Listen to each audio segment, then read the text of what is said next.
పూజలు అన్నగారు ఉన్నారు. వారు పరిచర్యలు కొనసాగిస్తారు. అన్నగారు వందనాలండి, పరిచర్యలు కొనసాగించండి. ప్రార్థన చేసుకున్నామండి. ఏ మా నమ్మకం మా గొప్ప పరలోకమండి, ఈ నామానికి ఉదయకాల సమయంలో మనం స్తోత్రాలు చేసుకుంటున్నాం తండ్రి.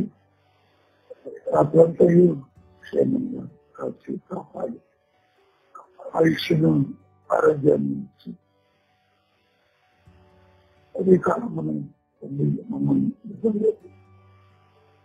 మీ మాటలు వినడానికి, మీ మాటలు ధ్యానించడానికి మీరు ఇచ్చిన అవకాశాన్ని బట్టి మీకు వందనాలు చెల్లిస్తున్నాం. ఎంతో మందికి ఈ భాగ్యం లేదు. అనేక మంది అనారోగ్యాలతో హాస్పిటల్ పాలై ఉన్నారు. అనేక మంది అసమాధానం, అశాంతితో ఎక్కడెక్కడో ఉండగా ఈ పిల్లలముగా మాకు నెమ్మదిని, క్షేమాన్ని ఇచ్చి ప్రతిదినం ఉదయం సాయంకాలం ఆన్లైన్ ద్వారా ఈ యొక్క మాటలు అనేక మందికి ఈ సేవకుల ద్వారా వినిపిస్తున్న విధానాన్ని బట్టి వందనాలు చెల్లిస్తుంది. మేము కేవలం ఇది వారు మాత్రమే ఉండక ఎన్న వాటి దాకా నడుచుకున్న వారుగా ఉండే భాగ్యాన్ని అందరికీ దయచేయమని, ఉంటున్న సమయాన్ని, అంశాన్ని చేతులు కప్పుదిప్పు మీరే మా అందరికీ గెలిచి పంపించి ఆత్మీయ జీవితాలకు ప్రయోజనకరముగా చేస్తారని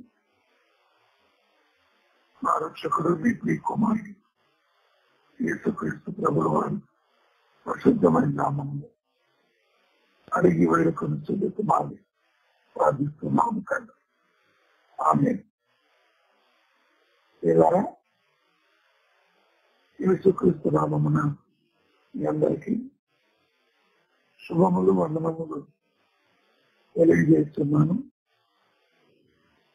ఈరోజు వాక్య ధ్యానములోనికి వెళ్ళిపోదాం. అంశము పేరు ఏంటనగా విశ్వాసములో పరిపూర్ణత ఎలా వస్తుంది. విశ్వాసములో పరిపూర్ణత ఎలా వస్తుంది. విశ్వాసం అంటే ఏంటో మనందరికీ తెలుసు.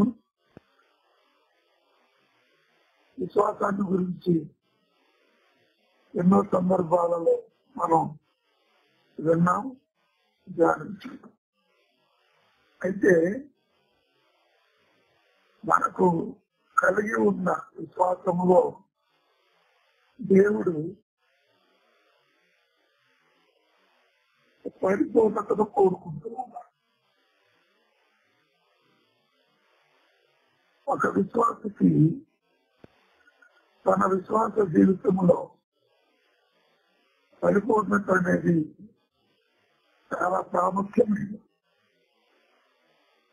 దేవుడు అసంపూర్ణతను ద్వేషిస్తాడు. అందుకే బైబిల్లో నువ్వు ఎత్తగానైనా ఉండు, చల్లగానైనా ఉండు, నిలవెత్తని స్థితి వద్దు అంటున్నాడు. నిలవెత్తని స్థితి అనగా అసంపూర్ణ విశ్వాసం. కాసేపు లోకంలో, కాసేపు దేవుడిలో ఉండడాన్ని దేవుడు ద్వేషిస్తాడు. ఆ ఇశ్రాయేలుకు దేవుడు మోషే ద్వారా ఇచ్చిన ఆజ్ఞలలో మొదటిది నీ దేవుడైన యెహోవాను నీ పూర్ణ హృదయంతో, పూర్ణ ఆత్మతో, పూర్ణ వివేకముతో పూర్ణ బలముతో సేవించాలి అని. ఇక్కడ హృదయం గురించి, ఆత్మ గురించి, వివేకం గురించి, బలం మాట్లాడుతూ దానికి ముందు పూర్ణ అనే మాటలు జోడించడం జరిగింది. ఈ పూర్ణ అనేది పరిపూర్ణత, సంపూర్ణత. అది దేవుణ్ణి నిండు హృదయముతో ఆరాధించాలి. దానినే పూర్ణ హృదయంతో అన్నాడు. దేవుడు ఆత్మ కనుక ఆత్మతో ఆరాధించాలి. అది నిండు ఆత్మతో, పూర్ణ ఆత్మతో అన్నాడు. దేవుని వివేకంతో సేవించాలి. అందులో కూడా పూర్ణ వివేకం అన్నాడు. బలముతో, పూర్ణ బలము. కాబట్టి ఇలా ప్రతి దానిలో దేవుడు పరిపూర్ణతను కోరుకుంటున్నాడు. అలాగే మన విశ్వాసం ఎలాంటి మనది పరిపూర్ణమైన విశ్వాసమైన విశ్వాసంలో ఏ స్థితిలో ఉన్నాం? ప్రారంభ స్థితిలోనా? అంటే దేవుడు చేసిన వాటిని చూసి నమ్మే విశ్వాసంలో ఉన్నామా? లేదా దేవుడు చెయ్యకముందే చూడకనే విశ్వసించే స్థితిలో ఉన్నామా? అసలు విశ్వాసంలో పరిపూర్ణత అంటే ఆ స్థితికి ఎలా రావాలి? ఎవరైనా విశ్వాసంలో పరిపూర్ణత అనే స్థాయికి చేరుకున్నారా? వారెవరు అని మనం ఆలోచించగలిగినట్లు కదా. యాకోబు పత్రిక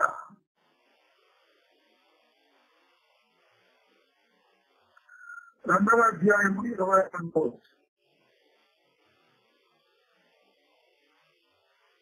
యాకోబు పత్రిక 2వ అధ్యాయము 22వ వచనములో విశ్వాసాన్ని గురించి మాట్లాడుతూ యాకోబు గారు, విశ్వాసము అతన్ని క్రియలతో కూడి కార్యసిద్ధి కలుగజేసినని అతడు అంటే 21లో అబ్రహాము గురించి ప్రస్తావించమని. 21 చదివితే, మన పితరుడైన అబ్రహాము తన కుమారుడైన ఇస్సాకును బలిపీఠం మీద అర్పించినప్పుడు అతడు క్రియల వలన నీతిమంతుడని తీర్పు పొందలేదు. ఆ అబ్రహాము గురించి మాట్లాడుతున్నా. విశ్వాసము అతని అంటే అబ్రహాము క్రియలతో కూడి కార్యసిద్ధి కలుగుతుందని, క్రియల మూలముగా అబ్రహాము విశ్వాసము పరిపూర్ణమైనదని గ్రహించుతున్నావు కదా. ఏమండి? అబ్రహాము విశ్వాసము పరిపూర్ణమైనదట, సంపూర్ణమైనదట. ఎలా? అబ్రహాము విశ్వాసాన్ని పరిపూర్ణమైనది, సంపూర్ణమైనది అని ఎలా చెప్పగలం? ఎలా? అక్కడే రాయబడింది. అతని విశ్వాసము అతని క్రియలతో కూడా కార్యసిద్ధి కలుగ చేసిననియో, క్రియల మూలముగా అతని విశ్వాసము పరిపూర్ణమైనది. కేవలం విశ్వాసం ఉంటే సరిపోదు, ఆ విశ్వాసానికి క్రియలు తోడవ్వాలి, క్రియలు కూడా ఉండాలి.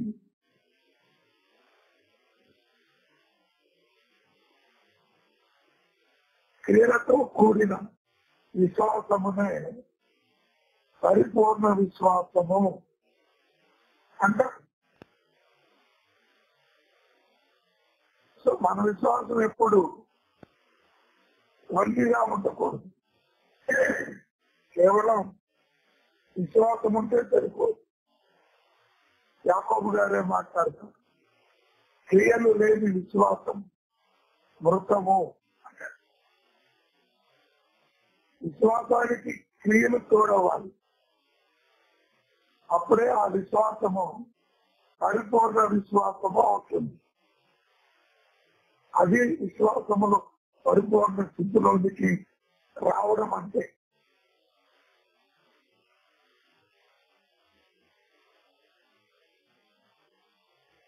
యాకోబు 2:14, యాకోబు 2:14 క్రియలు లేనప్పుడు అతి విశ్వాసము అతడిని రక్షింపగలదా? నో. అంటే క్రియలు లేకపోతే విశ్వాసానికి ఆ విశ్వాసము అతనిని రక్షింపలేదు అంటున్నాడు. యాకోబు గారు ఇలా అన్నారు కదా. ఒకసారి ఈ విశ్వాసము గురించి పౌలు గారు ఏమన్నారో చూద్దాం. ఈ విశ్వాసాన్ని గురించి పౌలు గారు ఏమన్నారో చూద్దాం. ఎఫెసీయులకు రాసిన పత్రిక 2వ అధ్యాయం 8లో వచ్చింది. ఎఫెసీయులకు రాసిన పత్రిక 2వ అధ్యాయం 8లో వచ్చింది. మీరు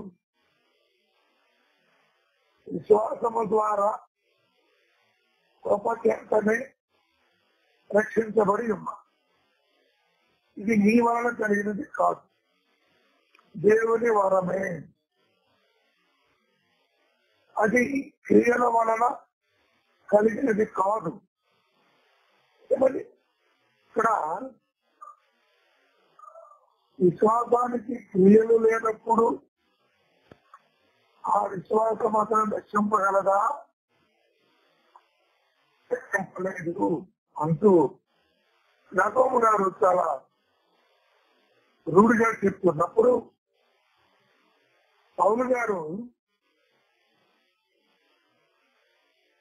మీరు విశ్వాసము ద్వారా కృపచేతనే రక్షించబడ్డారు, ఇది మీ వలన కలిగినది కాదు, మీ వలన కలిగినది కాదు అంటే మీ క్రియల వలన కలిగినది కాదు అని అంటాం.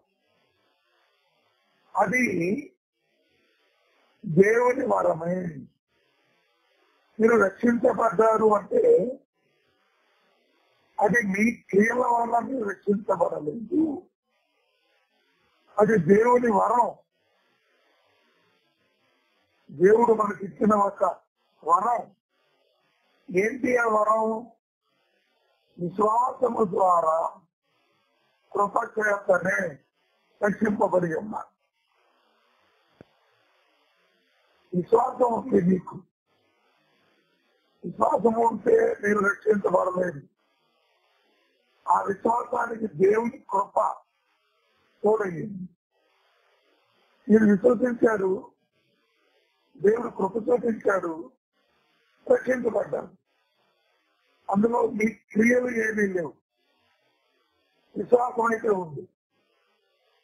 యేసు ప్రభుల వారు మన దగ్గరకు వచ్చిన రోగగ్రస్తులను బాగు చేసినప్పుడు ఆయన ఉపయోగించిన పదం, నీ విశ్వాసమే నిన్ను స్వస్థపరిచెను అని, నీ విశ్వాసమే నిన్ను రక్షించెను అని.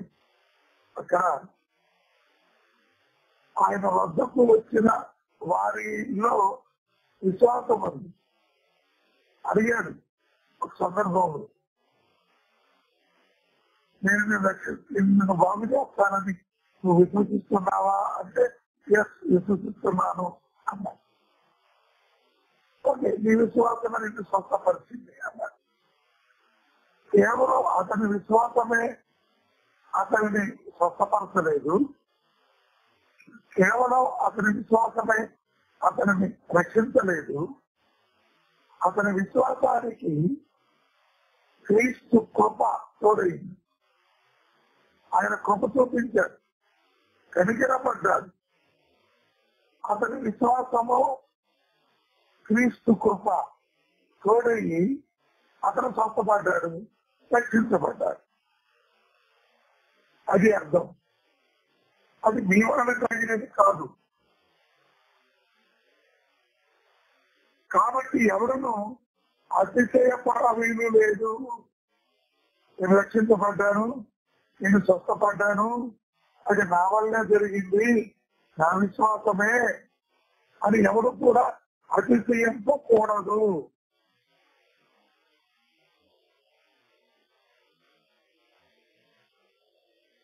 అది క్రియల వలన కలిగినది కాదు. కాబట్టి అంటే మీ క్రియల వలన కలిగినది కాదు. కాబట్టి ఎవరు అతిశయపడ వీలు లేదు.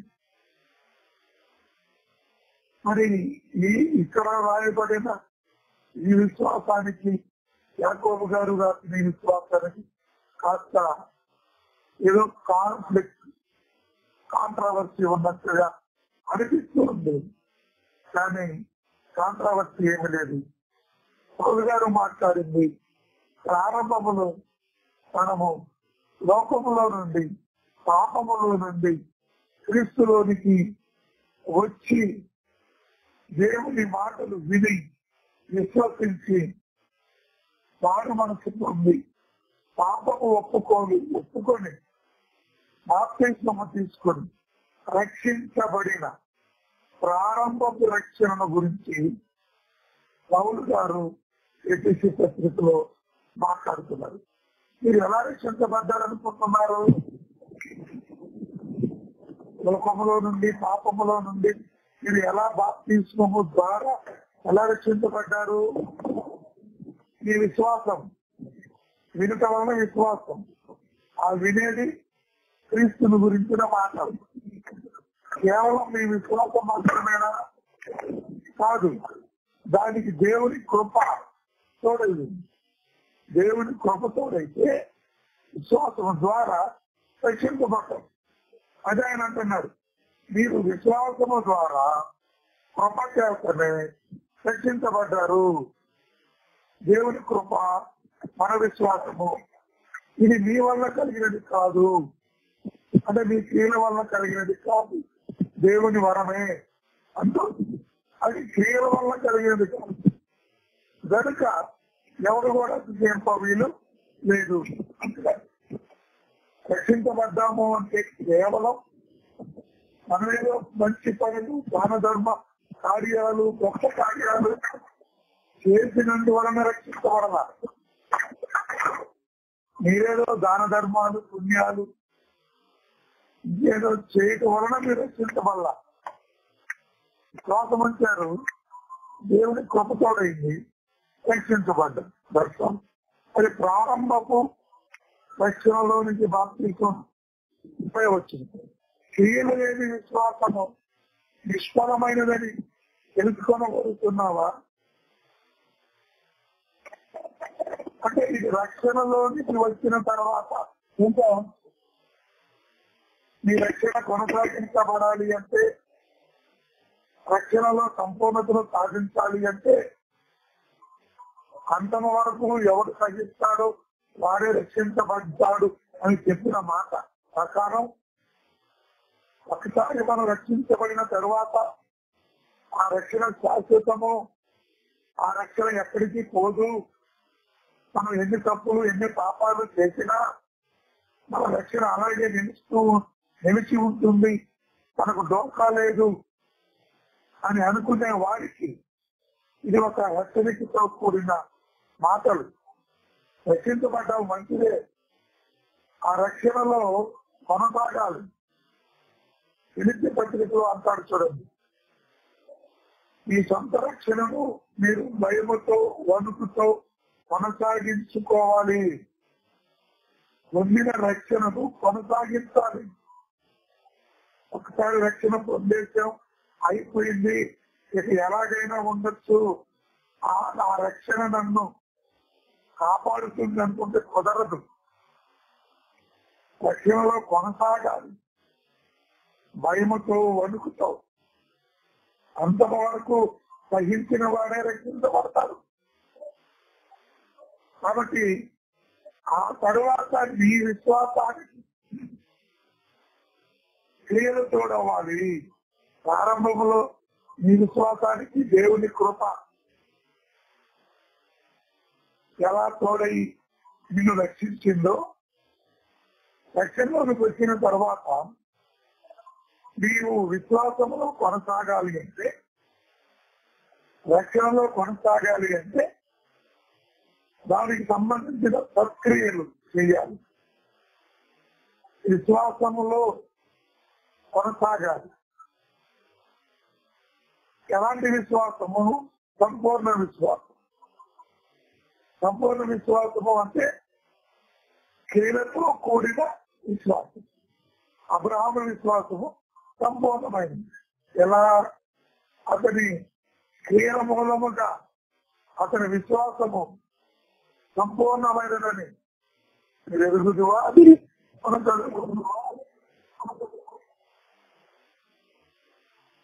విశ్వాసము అతని క్రియలతో కూడా కార్యసిద్ధి కలిగజేసినని, క్రియల మూలముగా అతని విశ్వాసం పరిపూర్ణమైనదని గ్రహించుతున్నావు కదా. కాబట్టి క్రియలేని విశ్వాసము నిష్ఫలమైనది తెలుసుకుని ఇక్కడ విశ్వాసానికి సంబంధించిన క్రియలు ఉండాలి. క్రియలు లేకపోతే నీ విశ్వాసం రక్షించలేదు. సో మన విశ్వాసం ఎలాంటిది? క్రియలతో కూడిందేనా?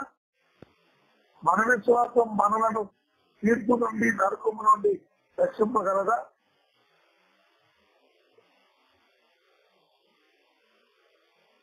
నాకు దేవుడు అంటే చాలా ఇష్టం, విశ్వాసం, భక్తి, ప్రేమ అని చెప్తూ ఆరాధనకు వెళ్లకుండా, సభలలో పాల్పొప్పులు పొందకుండా, సహవాసములో లేకుండా, మన ధన బల సమయాన్ని దేవునికి ఇవ్వకుండా విశ్వాసులు అని చెప్పుకుంటే ఆ విశ్వాసం మనలను రక్షిస్తుందా?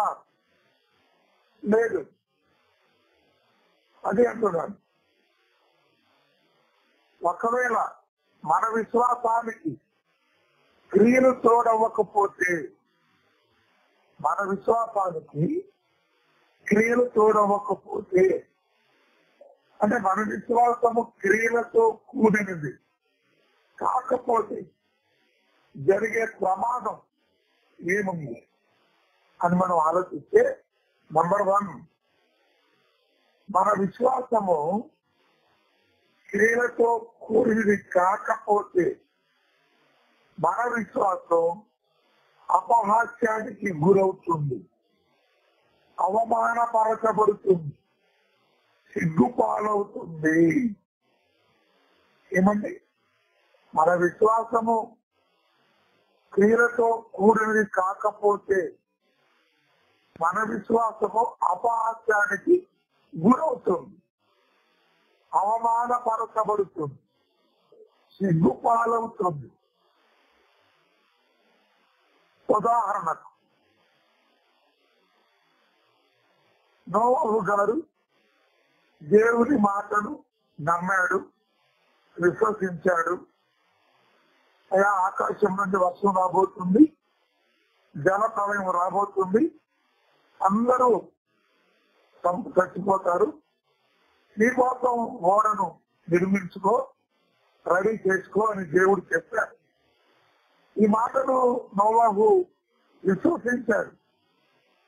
అయితే నోవహు గారు ఓడను ప్రారంభించలేదు. ఓడ కట్టల. దేవుని మాటలు అన్నాడు, విశ్వసించాడు.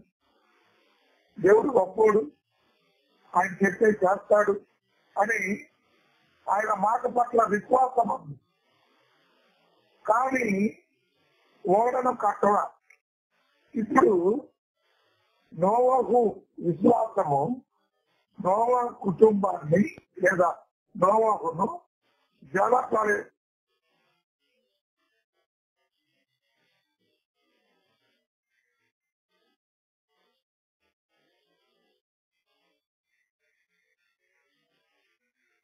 దేవుని మాట విశ్వసించినంత మాత్రం ఓడ కట్టకపోతే అనగా ఆ విశ్వాసానికి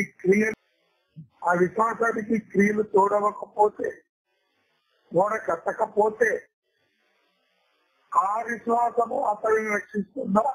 నో, నెవర్, రక్షించదు. అప్పుడు అది ఏమవుతుంది?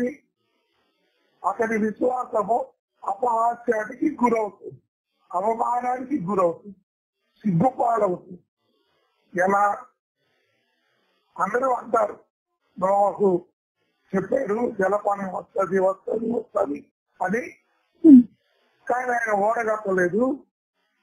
ఇప్పుడు జలపానం వచ్చేసింది, ఇప్పుడు ఆయన రక్షించబడతారా, ఆయన ఓడలోనికి వెళతారా అని అన్ని జనులే అందరూ అతన్ని అపహాస్యం చేస్తారు, అవమానిస్తారు, కారణం చేస్తారు. అతని విశ్వాసము అపహాస్యానికి అవమానానికి గురవుతుంది, సిగ్గుపాలైపోతుంది. అది అర్థమైందండి. అబ్రహాము దేవుడు పిలిచాడు, రా నిన్ను ఆశీర్వదిస్తాను అని. ఆ మాటను అబ్రహాము నమ్మాడు, విశ్వసించాడు. కానీ కల్దీయుల దేశమైన ఊరు అనే ప్రాంతం నుండి అబ్రహాము బయలుదేరలా, అక్కడే ఉన్నాడు. తన తండ్రి కుటుంబాన్ని, బంధువులను, ఊరిని, దేశాన్ని ఇల్చి కట్టలా, అక్కడే ఉన్నాడు. ఇప్పుడు అతని విశ్వాసం అతని రక్షిస్తుందా? ఆశీర్వదించబడతాడా? లేదు కదా.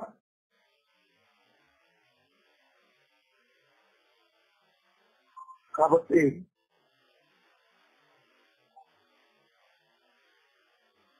మన విశ్వాసము కొన్ని సందర్భాలలో అపార్థం పాలవుతుంది. నేటి బోధకులు కూడా సంఘాలలో, సభలలో విశ్వాసాన్ని గురించి చాలా బలబుద్ధితో సంఘాలు చేసినప్పటికీ వారు చెప్పిన మాటలకు వారు కట్టుబడి ఉండలేక కేవలము చెప్పేవారు మాత్రమే అయ్యి చెప్పినట్టుగా నడుచుకోలేని బోధకులు, విశ్వాసులు ఎవరైనా వారి విశ్వాసం అపహాస్యానికి గురవుతుంది. చాలా మంది అంటున్నారు ఆయన చెప్తాడు కానీ చేయడండి, ప్రసంగించడం వరకే, అతను చెప్పినట్టు అతను చెయ్యడు. అంటే అతని విశ్వాసము అతని అపహాస్యానికి గురి చేసింది, అవమానానికి గురి చేసింది, సిగ్గుపరిచింది అతని విశ్వాసం. కాబట్టి ఆ విశ్వాసానికి క్రియలు తోడవ్వాలి. అబ్రహాము గాని, నోవహు గాని, రాహాబు గాని, మోషే కానీ వీరందరూ దేవుని యందు విశ్వసించిన వారే. వారు విశ్వాసంతో ఆగిపోలేదు, క్రియలు చేశారు. నోవహు విశ్వసించాడు, ఓడను కట్టాడు, అతని విశ్వాసం అంతా రక్షించింది. అబ్రహాము విశ్వసించాడు, తన బంధువుల ఇంటిని, స్వదేశాన్ని విడిచిపెట్టాడు, అతని విశ్వాసం అతనిని ఆశీర్వదించింది, రక్షించింది, కాపాడింది. మోషే ఐగుప్తు ధనము కంటే క్రీస్తు విషయమైన గొప్పదనుకున్నారు. ఐగుప్తు సింహాసనం కంటే పరలోకంలో ఉండే సింహాసనం గొప్పదని విశ్వసించారు. విశ్వసించి ఐగుప్తులోనే ఉండిపోలేదు. ఐగుప్తుని విడిచి తన ప్రజలను తీసుకుని వచ్చాడు. అతని విశ్వాసం అతను రక్షించింది, కాపాడింది. రాహాబు వేశ్య వేగుల వారిని దాచింది. అలా దాయడం బట్టి ఆమె విశ్వాసము ఆమెను రక్షించింది, ఆమె కుటుంబాన్ని రక్షించింది. ఈ దేవుడు గొప్పవాడండి. సంవత్సరాలు దాటించాడట, చాలా గొప్పవాడు అని చెప్పి కోరకనే ఉండలేదు. ఆ వేగుల వారి ఇంట్లో దాచిపెట్టి వేరొక మార్గం గుండా వారిని పంపించింది, క్రియలు చేసింది. ఆ క్రియలే ఆమెను రక్షించాయి. కాబట్టి క్రైస్తవ్యం అపహాస్యానికి పాలవుతుంది అంటే కారణం క్రియలు లేని విశ్వాసులే.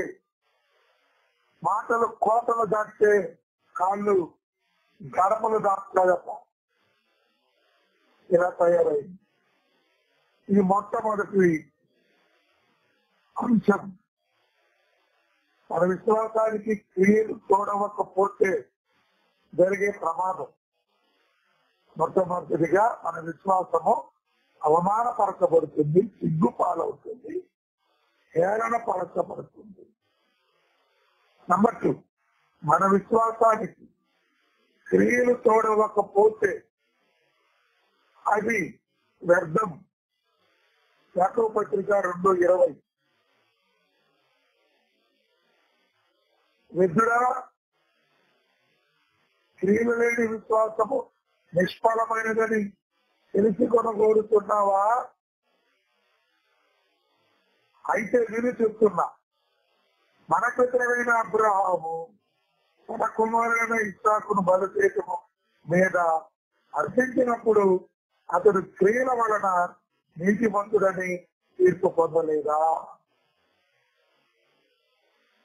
కుమారుని ఇస్తావా అన్నాడు. ఇస్తానన్నాడు.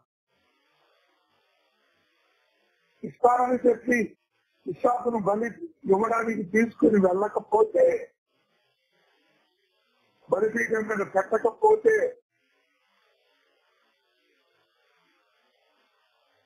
అతడు నీతిమంతుడని తీర్పు పొందగలడా? లేదు. అందుకే వ్యర్థుడా అన్నాడండి యాకోబు గారు. చాలా కఠినంగా మాట్లాడుతున్నారు, సూటిగా మాట్లాడుతున్నారు. వ్యర్థుడా, వేస్ట్ ఫెలో అన్నారు. అంటే క్రియలు లేని విశ్వాసము వ్యర్థము. క్రియలు లేకుండా విశ్వాసులు వ్యర్థులు. వారి విశ్వాసం వారిని రక్షించదు. ఆ విశ్వాసానికి క్రియలు తోడవాలి. అదే రెండవ పాయింట్. విశ్వాసానికి క్రియలు తోడవకపోతే అది వ్యర్థము. దయ్యాలు కూడా నమ్ముతున్నాయి కదా. దయ్యాలు కూడా యేసుక్రీస్తును దేవుణ్ణి నమ్ముతున్నాయి. కానీ అవి క్రియలు చేయవు, పనులు చేయవు. సాతానుకు దేవుడు తెలుసు, పరలోకం తెలుసు, నరకం తెలుసు, యేసుక్రీస్తు తెలుసు, రక్షణ అంటే ఏంటో తెలుసు, బాప్తిజం అంటే ఏంటో తెలుసు, విశ్వాసం అంటే ఏంటో తెలుసు, అన్నీ తెలుసు. అయితే తెలిసి అది క్రియలు చేస్తుందా? చేయడు అపవాదం. దయ్యాలు కూడా దేవుడిని నమ్మి వణుకుతున్నాయి. దయ్యాలు కూడా దేవుడిని నమ్మి వణుకుతున్నాయి. అవి విశ్వసిస్తున్నాయి కానీ క్రియలు లేదు. అలా నీ విశ్వాసానికి క్రియలు చూడవకపోతే నీ విశ్వాసము వ్యర్థము. నీ విశ్వాసము దయ్యముల విశ్వాసము. నీ విశ్వాసము దయ్యముల వంటి విశ్వాసం. దయ్యాలు కూడా నమ్ముతున్నాయి దైవం, కానీ క్రియలు చేయి. దయ్యాలు కూడా మాటలు పొందుతాయా? పండు. మాటలు తీసుకుంటాయా? తీసుకో. రక్షణ పొందగలవా? లేదు. పరలోకం చేరగలవా? లేదు. అలాంటి క్రియలు లేదు. వ్యర్థమైన విశ్వాసము కలిగిన విశ్వాసులు నేడు సంఘాలలో లేకపోలేదు. నమ్మతాడు, విశ్వసిస్తారు, అంతా తెలుసు. ఆరాధనకు రావాలని తెలుసు. ప్రతి ఆదివారం ప్రభు బలలో పాద పంపులు పొందాలని తెలుసు. ఆరాధనలో పాద పంపులు పొందకపోతే జరిగే నష్టమేంటో తెలుసు. ప్రార్థించాలని, బైబిల్ చదవాలని, నియామక కోరికలకు రావాలని, కేవలం వినడమే కాదు వినడం ప్రకారం నడుచుకోవాలని ఇవన్నీ తెలుసు. కానీ అలా చేస్తున్నారా? ఇట్లా క్రియలు లేవు. ఉదాహరణకు శాస్త్రంలో పనిచేయదు. వీళ్ళు ధర్మశాస్త్రాన్ని బాగా ఎరిగిన వారు, ధర్మశాస్త్రం బాగా తెలిసిన వారు, కానీ ధర్మశాస్త్రంలో ఉన్నది ఉన్నట్టుగా మీరు పాటిస్తున్నారంటే లేదు. అందుకే చాలా సందర్భాల్లో యేసు ప్రభువు వారు అయ్యో వేషధారులైన శాస్త్రులారా, పరిచయులారా అన్నారు. అయ్యో వేషధారులైన శాస్త్రులారా, పరిచయులారా, మీరు సున్నము కొట్టిన సమాధులు. ఎన్నో సందర్భాల్లో అన్నారు. అంటే వాళ్ళకి ధర్మశాస్త్రం అంతా తెలుసు, ఆ విధంగా వాళ్ళు చేయరు. కాబట్టి మన విశ్వాసానికి క్రియలు చూడకపోతే వచ్చే ప్రమాదం మన విశ్వాసము వ్యర్థమవుతుంది. ఇది రెండవది. మొదటిది ఏం చూసాం? మన విశ్వాసానికి క్రియలు చూడకపోతే అది అవమానానికి, అపహాస్యానికి గురవుతుంది, సిగ్గుపరచబడుతుంది. అబ్రాహాము గారు చూసాం, నోవాహు చూసాం, మోషే చూసాం, రాహాబు గారు చూసాం. రెండవది, మన విశ్వాసానికి క్రియలు చూడకపోతే మన విశ్వాసం వ్యర్థం. మన విశ్వాసం దయ్యముల వంటి విశ్వాసం. మన విశ్వాసం శాస్త్రులు, పరిచయులు లాంటి కూడిన విశ్వాసం అవుతుంది. ఇక మూడవది, మన విశ్వాసానికి క్రియలు చూడవకపోతే అది నిష్ఫలము. వాక్యపత్రిక 2:20 అవుతుంది. అదే దగ్గర క్రియలు లేని విశ్వాసము నిష్ఫలమైనదని తెలుసుకొనగోరుతున్నావా? నిష్ఫలము అంటే ఈ విశ్వాసానికి తగిన ఫలము లభించదు. ఫలము లభించదు. విశ్వాసానికి తగిన ఫలాలు, దీవెనలు, ఆశీర్వాదాలు ఉండవు.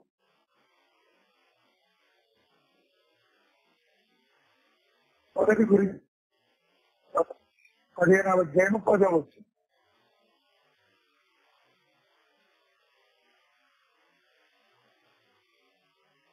మొదటి గురించి 15:10.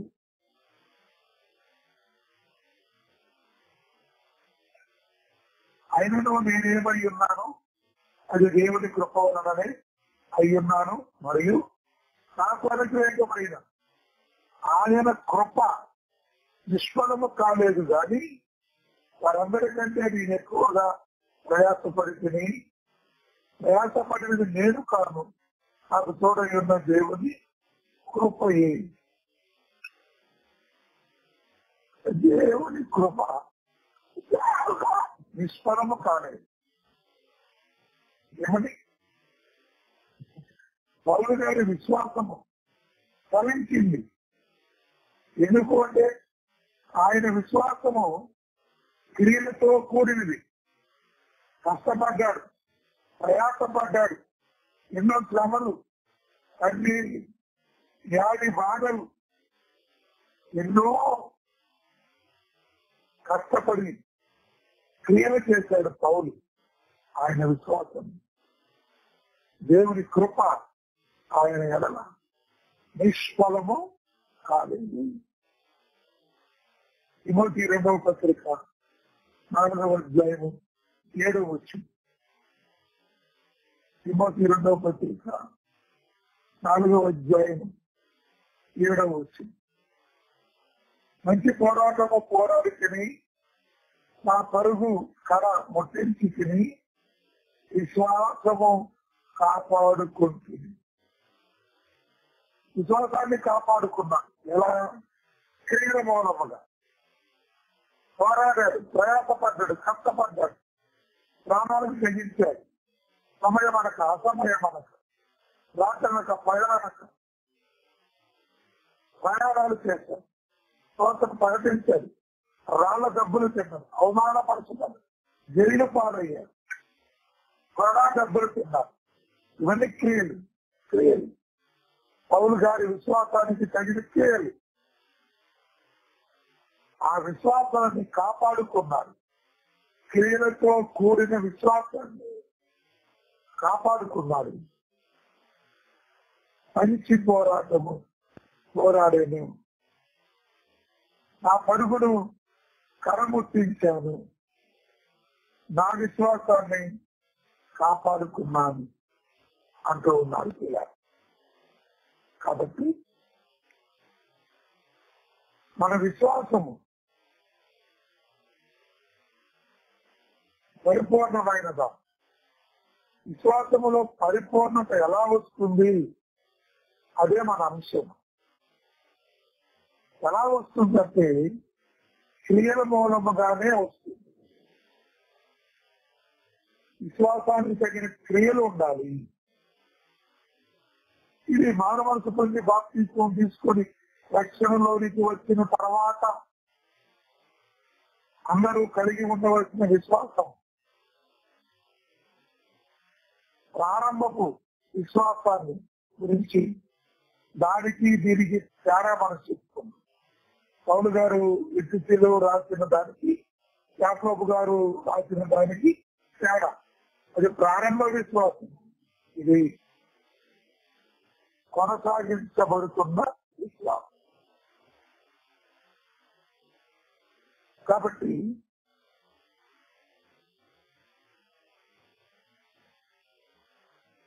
మన విశ్వాసాన్ని క్రియలు చూడకపోతే మన విశ్వాసం అపార్థ పాలవుతుంది. మన విశ్వాసానికి క్రియలు చూడకపోతే అది వ్యర్థమైపోతుంది. మన విశ్వాసానికి క్రియలు చూడకపోతే నిష్ఫలమైపోతుంది. కాబట్టి విశ్వాసములో పరిపూర్ణతలోనికి రావాలి అంటే మనం మన విశ్వాసానికి క్రియలు చూడాలి. ఇక మన విశ్వాసము ఎప్పుడు పరిపూర్ణతలోనికి వస్తుంది అంటే, చివరిగా మన విశ్వాసము ఇతరులకు ప్రయోజనకరమైనదిగా ఉండాలి. మన విశ్వాసము ప్రయోజనకరమైన విశ్వాసముగా ఉండాలి. మన విశ్వాసము ఇతరులకు ఎలా ప్రయోజనకరమైనదిగా ఉంటుంది అన్నది నెక్స్ట్ టైం ఎపిసోడ్ లో మనం ఆలోచిద్దాం. సమయమైంది, ఇప్పటికీ వీరిని ఇంతటితో ఆపుదాం. అందరికీ వందనాలు.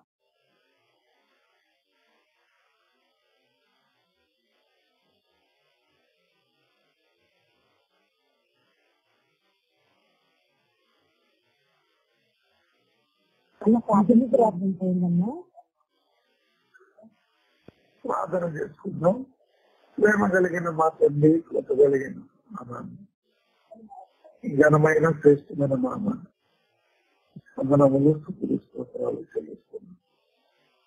అదే కాలంలో విశ్వాసాన్ని గురించి, విశ్వాసానికి తగిన క్రియలు ఎలా చూడవాలి మీరు మాకు తెలియజేశారు.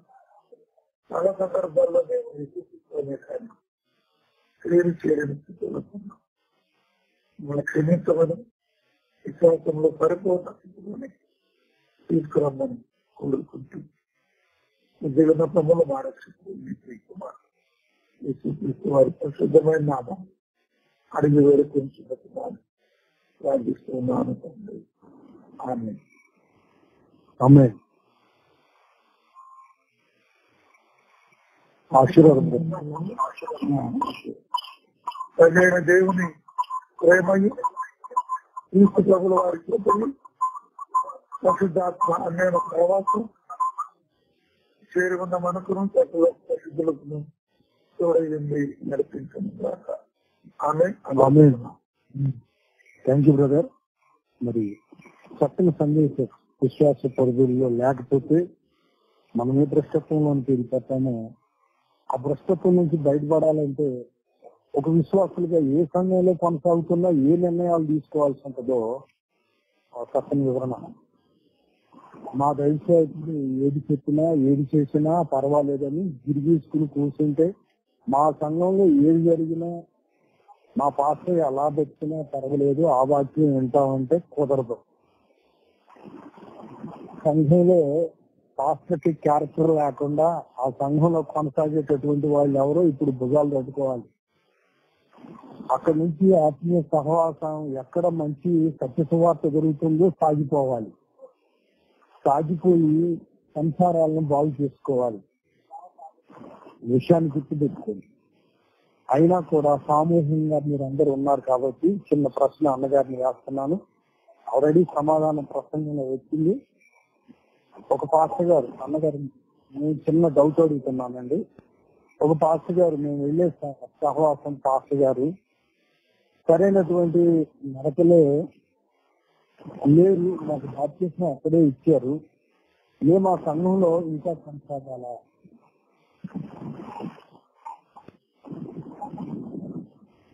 బ్రదర్, ఇప్పుడు ఎన్న బోధకుని ప్రవర్తన జీవిత విధానం సరిగా లేనప్పుడు, అంటే తాను చెప్పింది తాను చేయనప్పుడు కేవలం ప్రసంగాలకే పరిమితమైతే ఆ సంఘంలో మనం కొనసాగడం మనకు క్షేమం కాదు. మన ఆత్మలను మనం రక్షించుకోలేకపోవచ్చు. కాబట్టి ఏ బోధకుడైతే తాను చెప్పినట్టు తాను బ్రతుకుతూ జీవిస్తూ ఉన్నాడో అలాంటి సంఘంలో కొనసాగడం ఉత్తమం. అయితే ఎవరు పరిపూర్ణులు కారు. ఒకవేళ మనుషులు కాబట్టి లోపాలు ఉంటే ఉండొచ్చు. అయితే ఆ లోపాలు తెలియజేస్తున్నారా? తెలియజేస్తున్నారా? ఒకవేళ తెలియజేస్తున్నప్పుడు తెలుసుకున్నప్పుడు తెలియపరిచినప్పుడు దాన్ని సరి చేసుకొని కొనసాగినప్పుడు అది మంచి పద్ధతి. చెప్పినా లేదు నేను పట్టుకున్న కుందేలకు 3 కాళ్ళు నేను కరెక్టే అని అంటే కొనసాగడం అవసరం. మరి యొక్క సరి అయిన వాక్యానుసారంగా జీవించే జీవన విధానం కలిగిన బోధకుడు ఆ సంఘానికి వెళ్ళి అక్కడ మనం ఆత్మీయంగా బలపడి అక్కడ మనం కొనసాగించవచ్చు. ఎక్కడ బాప్తిసం తీసుకుంటే అక్కడే ఉండాలి, అది మంచి అయినా చెడైనా బాగున్నా బాగలేకపోయినా అనేది కరెక్ట్ కాదు. ఎక్కడ మనం బలపడతామో ఆత్మీయంగా మన రక్షణ ఎక్కడ కొనసాగించగలుగుతాము, ఎక్కడ మనం ఉంటే పరలోకం వెళతామో అక్కడికి వెళ్ళడం ఉత్తమం. ఆ స్వాతంత్రత మనకు ఉంది.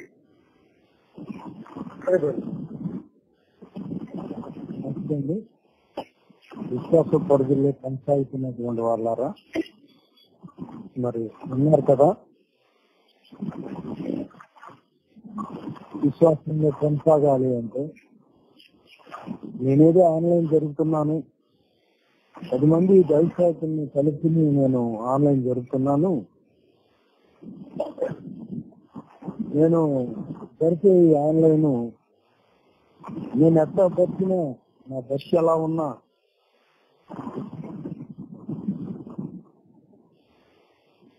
నేను జరుపుతున్నాను కాబట్టి నేను చేసేది అంతా కరెక్ట్ అనుకుని నేను వ్యవహరిస్తుంటే ఆన్లైన్ లో ఉండాల్సిన అవసరం లేదు. అలాంటి ఆన్లైన్ లో కొనసాగాల్సిన అవసరం కూడా లేదు. గుర్తుపెట్టుకోండి. ఎవరైనా రికార్డింగ్లు మరి అట్టి పెట్టుకుని ఎవరు ఏది ఎవరిని చేయలేరు. ఎవరు పరలోకం లేరు. పరలోకం ఇచ్చేది మన క్యారెక్టర్. మాట్లాడేటప్పుడు మ్యూట్ అవుట్ అవుతారండి, మ్యూట్ చేయటాన్ని. కాబట్టి ఏ విశ్వాసంలో కొనసాగుతున్నాము, ఏ సంఘంలో కొనసాగుతున్నాము అనేది మాత్రం చాలా మంది నేను ఓపెన్ గా చెప్తున్నాను. ఈ రోజు నిజమైనటువంటి నడక కలిగినటువంటి దైవ సేవకుల్ని రిజ్జింగ్ చేసుకుని ఆన్లైన్ లో మెసేజ్ల్లో మనం తీసుకుంటున్నాం. వాక్యాన్ని వాళ్ళ ద్వారా ప్రభు ఆత్మ సహాయంతో మనం పొందుకుంటున్నాం. అది గుర్తుపెట్టుకోండి. కార్యక్రమం లేనటువంటి చాలా మందిని ఆన్లైన్ నుంచి తీసివేశాం.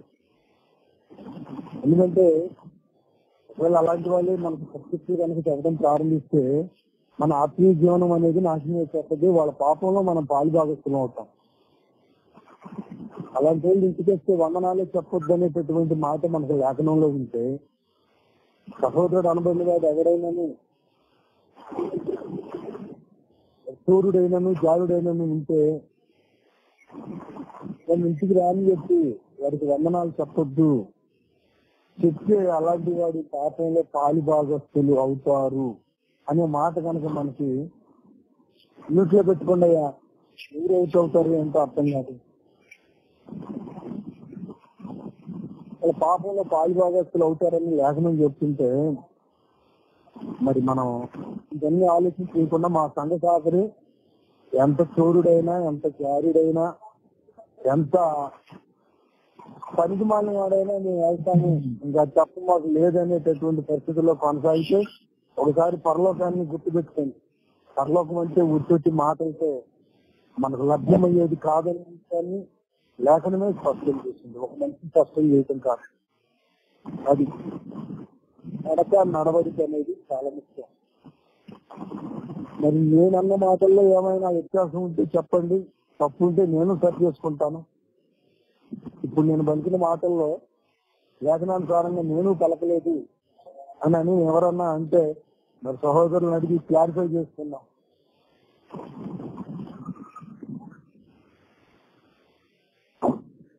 ఎవరైనా మాట్లాడే సైట్లు ఉంటే డౌట్స్ ఉంటే అడగండి.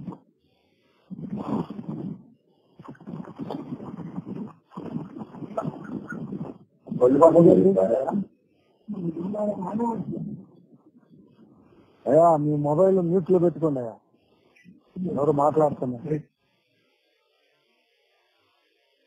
కాబట్టి ప్రియమైన వాళ్ళారా, చక్కని ఆత్మీయ సందేశం ఉదయ కాలంలో మనకు దేవుడు అనుగ్రహించారు. నేనే స్పీకర్ ఆన్ చేసుకోవడం వెళ్ళలేను, చెవి దగ్గర పెట్టుకుని వినాల్సిన పరిస్థితి నాది. మీరు అదృష్టవంతులు. మంచిదండి.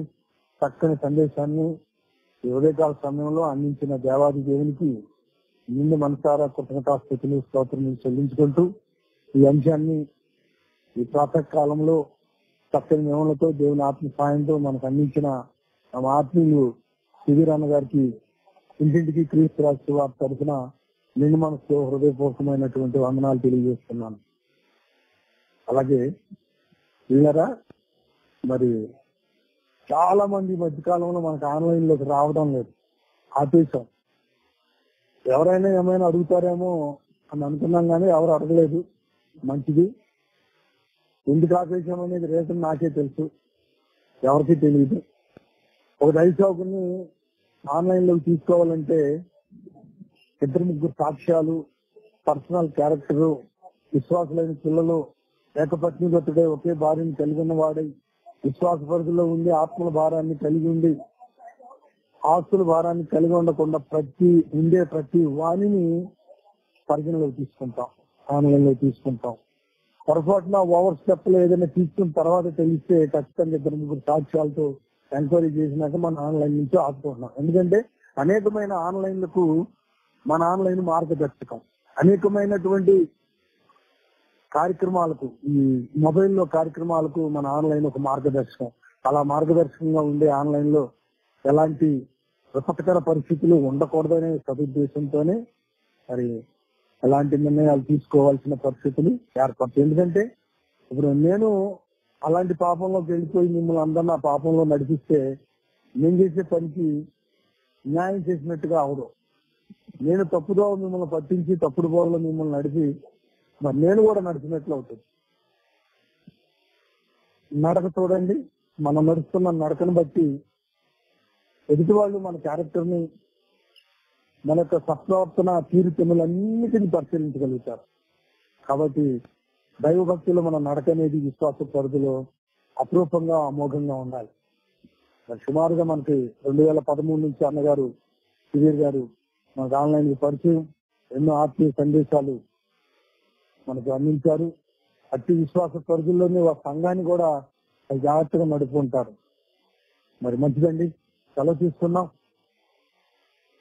భవిష్యత్తునైతే మళ్ళా సాయంకాలపు వాక్య విలువలోంచి నడవడానికి ప్రయత్నించేద్దాం.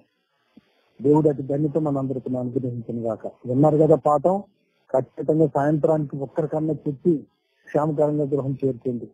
అతి ధన్యత మనందరికి అనుగ్రహించిన గాక.